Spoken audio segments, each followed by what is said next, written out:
नमस्कार साथियों, स्वागत है आपके अपने YouTube चैनल में। इस वीडियो में हम हिंदी व्याकरण भाग 5 लेकर आए हैं। बहुविकल्पीय प्रश्न होने वाले हैं 15, 86 से लेकर 100 तक अंक के अनुसार, और हिंदी मास्टर कैडर के अनुकूल जो पाठ्यक्रम है उसी के आधार पर जो वीडियो खास तौर पर हमने बनाई है। तो चलिए अधिक समय न लेते हुए वीडियो को स्टार्ट करते हैं। साथियों, आज का हमारा पहला और वीडियो के हिसाब से हमारा 86वां प्रश्न, निम्नलिखित में से कौन सा व्यंजन वत् से है, अर्थात जो जीवा के स्पर्श से जो ध्वनि उत्पन्न होती है। जीवा हमारी मुसूड़ा से स्पर्श करती है और इसे वत् से भी कहा जाता है। जब मुसूड़े से स्पर्श करती है तो कौन सी ध्वनि निकलती है, जब पूछा गया है वत् से व्यंजन कौन सा है, च, ट, स, य। तो साथियों, तीसरा अंक विकल्प बिल्कुल सही है, स। ठीक है, तो जो च है वो तलभ्य ध्वनियाँ हैं, जो ट है वो मूर्धन्य, और यह अंतस्थ ध्वनि। ठीक है, ये आपने याद कर लेना है। अभी हमारे पास 87वां प्रश्न, अनुप्रास अलंकार के कितने भेद माने जाते हैं? 5, 4, 3, 2। तो साथियों, आपको पता ही है अनुप्रास अलंकार के 5 भेद माने जाते हैं। तो साथियों, इन 5 भेदों के नाम ये रहे। पहला है शेकानुप्रास, दूसरा वृत्त्यानुप्रास, तीसरा लाटानुप्रास, चौथा अंत्यानुप्रास, और पांचवा है श्रुत्यानुप्रास। ठीक है जी, याद आपने पांचों नाम जो है कर लेने हैं। ओके साथियों, हमारा अगला प्रश्न है, उपमा अलंकार कितने भेद माने जाते हैं? माफ करिएगा, के लिखना था यहाँ बीच में। उपमा अलंकार के कितने भेद माने जाते हैं? साथियों, ये अलग बात है कि उपमा अलंकार के 4 अंग हैं। पहला कौन सा है? उपमेय, इसको प्रस्तुत भी कहा जाता है। दूसरा उपमान, इसको अप्रस्तुत भी कहा जाता है। तीसरा वाचक, ठीक है, और चौथा है साधारण धर्म। ओके, तो जहाँ पर अंग नहीं पूछे हैं, भेद पूछे हैं, टाइप पूछे हैं, तो ऑप्शन पढ़ लेते हैं 5, 2, 4, 3। तो साथियों, उपमा अलंकार के 2 भेद हैं। ओके, अगला प्रश्न है, जहाँ उपमेय और उपमान के बीच अंतर दिखाई ना दे, यह कौन से अलंकार का लक्षण है? ठीक है, लक्षण परिभाषा हम कह सकते हैं कि एक अलंकार की परिभाषा जहाँ पर बताई गई है, जहाँ उपमेय अर्थात प्रस्तुत और अप्रस्तुत के बीच अंतर ना दिखाई दे। तो विकल्प है उपमा, अतिशयोक्ति, रूपक या वृत्त्यानुप्रास। साथियों, तीसरा विकल्प बिल्कुल सही है, रूपक अलंकार का लक्षण है ये। ठीक है, जब उपमेय अर्थात प्रस्तुत, उपमान अर्थात अप्रस्तुत, दोनों के अंदर भेद समाप्त हो जाता है। अगला प्रश्न हमारा, वाचक शब्द और साधारण धर्म किस अलंकार के अंग हैं? अभी मैंने थोड़ी देर पहले जो दोहराया, तो उत्तर जो है रूपक आएगा। ठीक है, अभी हम अगले प्रश्न पर चलते हैं। काफ़ी इंपॉर्टेंट प्रश्न है साथी ये। निम्नलिखित जो प्रश्न है वो भी ज़्यादा इम्पोर्टेंट है, देख लीजिए। तो देवनागरी लिपि के नामकरण के संबंध में कौन सी धारणा गलत है? ठीक है, तो 4 विकल्प हैं, इनको पढ़ते हैं, और जो गलत धारणा है, जो गलत विकल्प है, उसको चुनना है। 3 सही हैं। तो पहला विकल्प, गुजरात के नागर ब्राह्मणों के नाम पर इसे नागरी लिपि कहा जाने लगा। ठीक है, ये बिल्कुल सही है। ठीक है, गुजरात के नागर क्षेत्र में रहने वाले कुछ ब्राह्मणों के नाम पर भी इसको नागरी लिपि कहा जाता है, ये प्रसिद्ध है वाक्य। अगला विकल्प है, नगर की लिपि होने के कारण इसे नागरी कहा जाता है, यह भी सही मत माना जाता है। तीसरा है, मौर्य काल में यह लिपि विकसित हुई, ये थोड़ा सा यहाँ पर उलझन है, अगला पढ़ लेते हैं तब तक। तंत्रिका चिन्ह देवनागर से संबंधित होने के कारण इसे देवनागरी कहा गया, तो ये ठीक है। साथ ही तीसरा विकल्प जहाँ पर गलत है, लेकिन गलत ही पूछा गया है तो इसलिए गलत पर टिक लगानी है। तीसरा ऑप्शन गलत है, लेकिन हमारा जवाब बिल्कुल सही है। तो अभी हम चलते हैं अगले प्रश्न पर, 92वें प्रश्न पर। निम्नलिखित में से कौन सी धारणा देवनागरी लिपि के सर्वप्रथम प्रयोग के अनुसार उचित नहीं है? यहाँ पर भी आपको बता दूं बहुत सारे मतभेद हैं साथियों। अलग अलग विद्वानों ने कहा है कि अलग अलग जगह इसका सर्वप्रथम प्रयोग हुआ, लेकिन इसमें कौन सा मत उचित नहीं है, गलत है, यही बताना है पिछले प्रश्न की भांति। ऑप्शन विकल्प पहला है कि 8वीं शताब्दी गुजरात के नरेश झेभट्ट के एक शिलालेख में देवनागरी लिपि का पहली बार सबूत मिलता है। साथियों, यह मत बिल्कुल उचित है। दूसरा है राष्ट्रकुल 8वीं सदी राजाओं में भी तथा 9वीं शताब्दी बड़ौदा के ध्रुव राज ने भी अपने राज्य देशों में इस लिपि का प्रयोग किया, यह भी बिल्कुल सही है। तीसरा है उत्तर भारत के कुछ राज्यों में शिलालेख, ताम्रपत्रों और हस्तलिखित प्राचीन ग्रंथों में इसी लिपि का प्रयोग हुआ है, यह भी साथियों मत बिल्कुल सही है।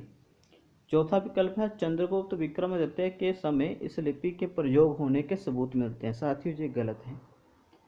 चंद्रगुप्त विक्रमादित्य के समय तो हम कह सकते हैं कि अलग ही लिपि थी, खरोष्ट लिपि उस वक्त थी, पाली लिपि थी उस वक्त, ठीक है। तो यह मत बिल्कुल ही गलत है। तो साथियों, जो सही उत्तर आएगा हमारा चौथा आएगा। पूछा क्या गया था, जो उचित नहीं है, ठीक है। तो चौथा विकल्प जो उचित नहीं है।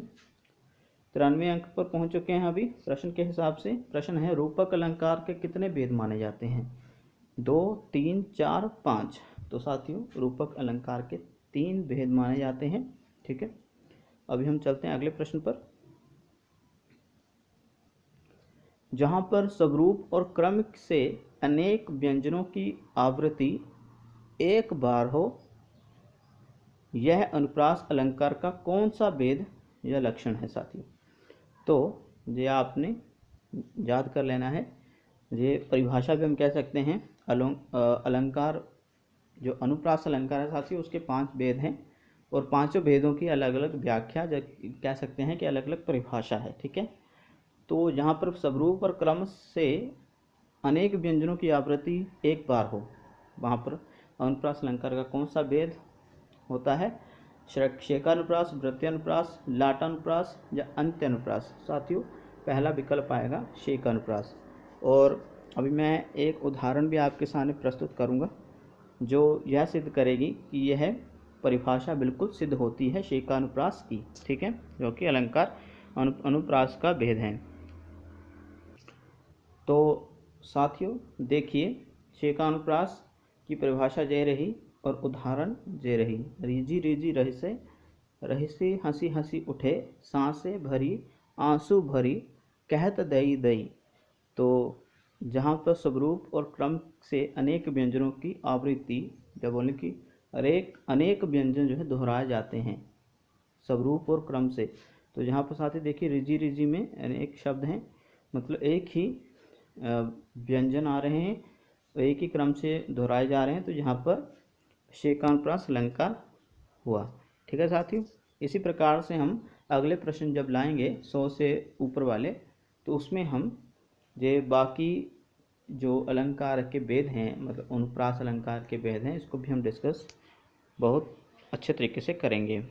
तो साथियों 95 अंक पर हम पहुंच चुके हैं। निम्नलिखित में से कौन सा रूपक अलंकार का भेद नहीं है? समरूपक, विषम रूपक, अधिक रूपक या न्यून रूपक? तो साथ ही दूसरा भेद जो है यह रूपक अलंकार का नहीं है। रूपक अलंकार के कितने टाइप बताए, कितने भेद बताए हमने? पहले 3 भेद बताए थे और दूसरा विषम रूपक नहीं है। पहला समरूपक है, अधिक रूपक है और न्यून रूपक है। साथियों, इनकी परिभाषा क्या है, कैसे प्रयोग होते हैं, हम कैसे पहचानेंगे कि रूपक अलंकार कौन है, जब अगली वीडियो हम लाएंगे तो उसमें हम बहुत विस्तार पूर्वक आपको बताएंगे। तो अभी पढ़ लेते हैं ये वाले प्रश्न। 96 अंक पर जो प्रश्न है, निम्नलिखित में से कौन सा कथन सही नहीं है?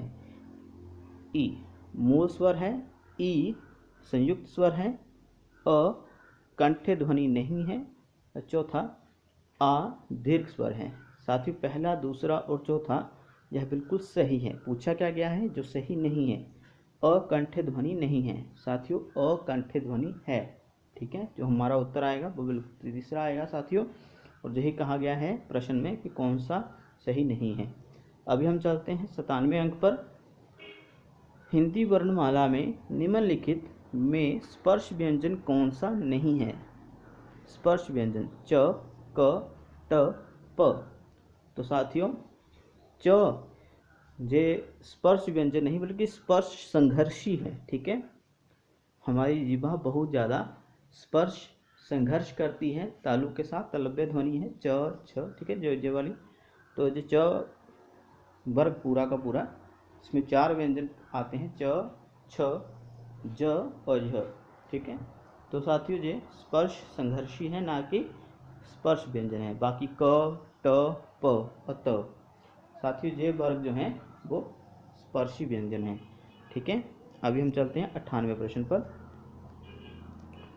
तो अभी हम परिभाषिक शब्दावली भी देख लेते हैं। 2 प्रश्न इसके ऊपर आधारित हम बनाए हैं आपके लिए। इंडोर्समेंट का हिंदी अर्थ क्या है? राजपत्र, आकलन, आगामी या सतर्कता। साथियों जो सही उत्तर आएगा वो आएगा आगामी। तीसरा विकल्प जो है बिल्कुल सही है। ठीक है, तीसरे विकल्प पर आप टिक लगाइए, ये बिल्कुल सही है।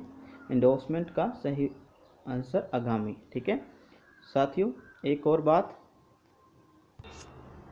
साथियों, एक इंडोर्समेंट ई से शुरू होता है, एक इंडोर्समेंट आई से शुरू होता है। ठीक है, इंडोर्समेंट तो उसका क्या उत्तर मतलब उसको हिंदी में क्या बोलते हैं? उसको कहते हैं पृष्ठांकन। ठीक है, पृष्ठ मतलब पेज का अंकन। ठीक है, हर पेज पर जैसे हम बुक पढ़ते हैं साथियों, प्रत्येक पन्ने पर अंक लिखे होते हैं ना, क्रमानुसार 1 2 3 4, तो वही इंडोर्समेंट वो आई से शुरू होता है। तो ई से शुरू होता है जो इंडोर्समेंट। साथियों इसका उत्तर होता है आगामी। अभी जल्दी से अगला प्रश्न पढ़ते हैं। पर्यवेक्षण शब्द का अंग्रेजी अर्थ क्या होगा? ऑप्शन में है साथियों, ये देख लेते हैं। ऑप्शन है